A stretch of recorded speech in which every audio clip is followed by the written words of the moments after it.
That breaking news tonight. Now even more homes and businesses are under a boil water advisory from that massive uptown water main break. Within the last hour, the Sewerage and Water Board expanded the impacted area a second time, adding the French Quarter, East Carrollton and Leonidas. It's significantly larger than the area that was initially impacted. Good evening, everyone.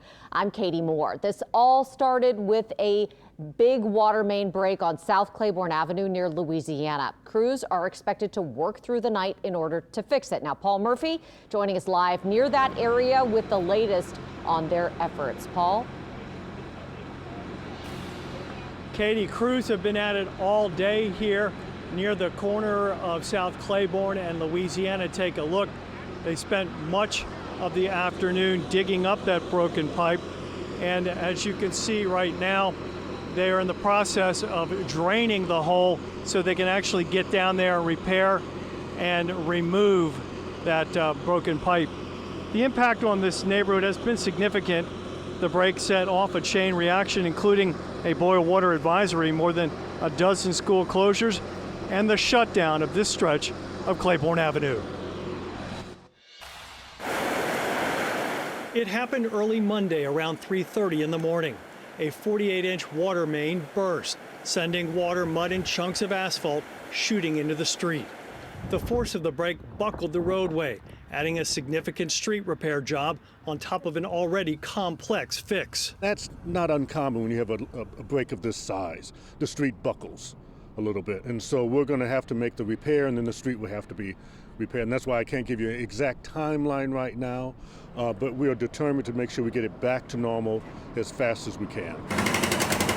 By mid-morning, crews were already tearing up the road and digging down to the broken pipe.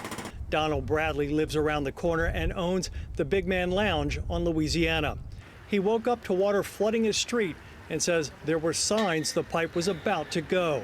Yeah, they had a manhole in the manhole. It kept on leaking. And when they came last night, I guess about a week, maybe 2 weeks. And I believe last night they came out for to try to get there. I thought they was fixing and repairing. The street saw more than $25 million in repairs in recent years. The FEMA-funded project replaced several drinking water lines along South Claiborne, some of them a century old or more. The pipe that burst Monday was 88 years old. This shouldn't be not up this time, up this way, no way, because it happened because they had fixed the streets before and they had redone and everything. I wasn't looking for this year to happen, nothing like this year. When the pipe broke, water pressure in the area dropped below 20 pounds per square inch, triggering a boil water advisory. The low pressure forced more than a dozen schools to close on Monday. Sewerage and Water Board Executive Director Randy Heyman says he hopes to have normal water pressure restored by Tuesday. The water pressure is coming back, and that usually is what happened. Once you find the break is ugliest when the water is being released. And we just saw that the City Public Works Director, former Sewerage and Water Board General Superintendent Steve Nelson, just arrived on the scene to check out what's going on here as crews work to replace that broken water line. And as the crews do their job, we should tell you that this stretch of South Claiborne heading downtown will remain closed until further notice, and the side of South Claiborne heading uptown remains open tonight. We're live in the Milan neighborhood. Paul Murphy, WWL, Louisiana.